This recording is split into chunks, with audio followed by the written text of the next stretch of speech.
एक युवक आत्मज्ञान की तलाश में एक जैन गुरु के पास आया। उसने कहा, गुरुदेव, मैं सत्य जानना चाहता हूँ। मैं अपने भीतर छिपे ज्ञान को खोलना चाहता हूँ। जैन मास्टर ने मुस्कुराते हुए कहा, बहुत अच्छा, मैं तुम्हें ज्ञान को अनलॉक करना सिखाऊंगा, लेकिन पहले तुम्हें मेरे लिए कुछ करना होगा। क्या है वह? युवक ने पूछा।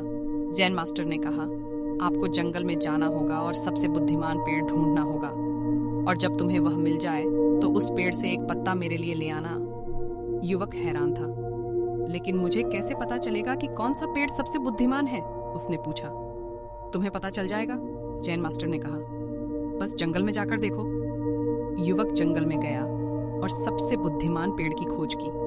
वह कई दिनों तक चलता रहा और उसने बहुत से पेड़ देखे, लेकिन उसे सबसे बुद्धिमान पेड़ नहीं मिला। एक दिन वह निराश होकर एक नदी के किनारे बैठा हुआ था। वह इतने लंबे समय से खोज कर रहा था और वह सोचने लगा था कि उसे सबसे बुद्धिमान पेड़ कभी नहीं मिलेगा। अचानक उसे एक आवाज सुनाई दी। आप सबसे बुद्धिमान पेड़ की तलाश क्यों कर रहे हैं? आवाज ने पूछा। युवक ने ऊपर देखा और उसने अपने सामने एक बुद्धिमान बूढ़े व्यक्ति को खड़ा देखा। मैं सबसे बुद्धिमान पेड़ की खोज कर रहा हूँ, युवक ने कहा, क्योंकि मैं अपने भीतर छिपे ज्ञान को खोलना चाहता हूँ। बुद्धिमान बूढ़ा मुस्कुराया। आपको सबसे बुद्धिमान पेड़ की खोज करने की जरूरत नहीं है, उन्होंने कहा। सबसे बुद्धिमान वृक्ष आपके भीतर है। युवक असमंजस में था। लेकिन मुझे समझ नहीं आया, उन्होंने कहा।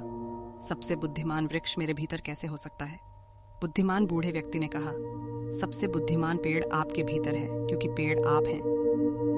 आप सभी ज्ञान का स्रोत हैं। इसे देखने के गांव में एक गरीब लड़का था, जिसे एक दिन एक विद्यालय का अवसर मिला। वह अपने अवसर का समय बचाने के लिए बहुत मेहनत करता था और अच्छे अंक प्राप्त करता था। उसकी मेहनत और संघर्ष ने उसे एक अच्छी नौकरी दिलाई और उसकी जिंदगी को बदल दिया।